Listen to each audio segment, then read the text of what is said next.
Friends, welcome to stock market credential. आज हम जो है HDFC बैंक लिमिटेड शेयर के बारे में डिस्कस करने वाला है, क्योंकि ये HDFC बैंक में रिसेंटली 1020 लेवल जाने के बाद ये स्टॉक में गिरावट आया है, क्योंकि एक कंसल्टेशन मोड में गया है। ये स्टॉक रिकवर होगा, थोड़ा टाइम देना पड़ेगा। उसका सारा फैक्टर्स को हम डिस्कस करेंगे। उसके पहले आज के कारोबार देखेंगे। आज के कारोबार के अनुसार ये स्टॉक ने क्लोजिंग दिया है 990.85 पे, ₹5.70 का नेगेटिव क्लोजिंग दिया है। 0.57% वाइज नेगेटिव क्लोजिंग दिया है। अगर हिस्टोरिक डेटा एक महीने की देखेंगे तो इसमें दो इंपॉर्टेंट पॉइंट हैं।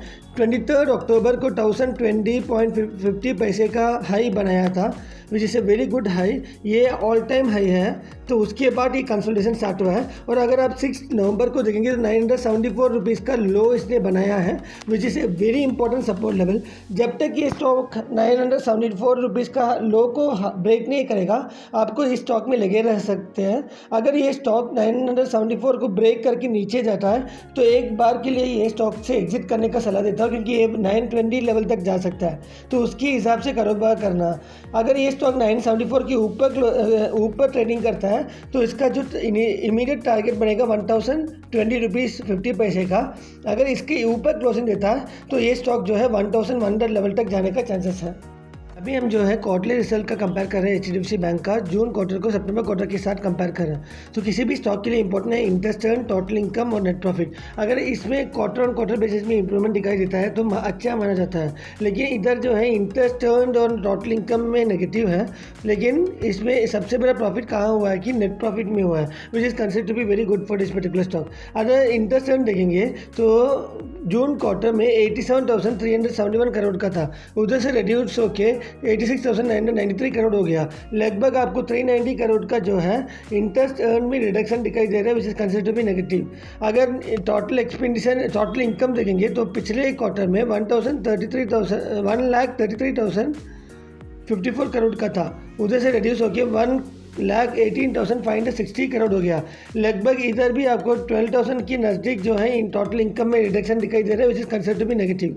आप देखेंगे तो नेट प्रॉफिट और net NPA which is considered to be very good for this particular stock. अगर पिछले क्वार्टर में देखेंगे तो 17,090 करोड़ का था नेट प्रॉफिट, उधर से इंप्रूवमेंट होगी 20,363 करोड़ हो गया। लगभग आपको 3,300 करोड़ के नज़दीक जो है आपको नेट प्रॉफिट में इंप्रूवमेंट दिखाई दे रहा है, which is considered to be very good. और नेट NPA जो है किसी भी स्टॉक के लिए 1 के नीचे अच्छा माना जाता है। तो इस क्वार्टर में जो है, पिछले क्वार्टर में जो था वो 0.47 था, which is considered to be very good because it is below 1। लेकिन उधर से भी इंप्रूवमेंट होकर 0.42 हो गया इस क्वार्टर में, which is considered to be very very good. तो ये नेट NPA जो है बहुत इंपॉर्टेंट है, क्योंकि 1 से नीचे है, 0.5 से भी नीचे है। तो ये सब दर्शाता है कि ये स्टॉक लॉन्ग टर्म के लिए अच्छा है। अगर आपके पास 2026 जून तक पेशेंटली वेट करने का टाइम है तो ये स्टॉक एक बार नीचे जाके रिवाइव होके आपको 1100 लेवल पे वापस आते हुए दिखाई देगा 2026 जून तक। तो ये एक इमीडिएट टारगेट बनेगा 1100 का जून तक। अगर आपके पास 5 साल का टाइम है, 2030 तक पेशेंटली वेट करने का टाइम है, तो ये स्टॉक जो है एक और बार जो है 1500 लेवल तक जाते हुए आपको दिखाई देगा।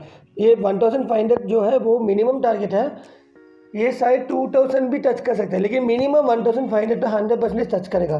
तो इसके हिसाब से आपको कारोबार करना चाहिए अगर आप इस स्टॉक में इन्वेस्टेड है तो एक बार के एग्जिट करना पड़ेगा अगर ये 170 लेवल को ब्रेक करता है। और ये इसके हिसाब से आपको प्लान रख के री एंटर करना पड़ेगा 920 लेवल पे।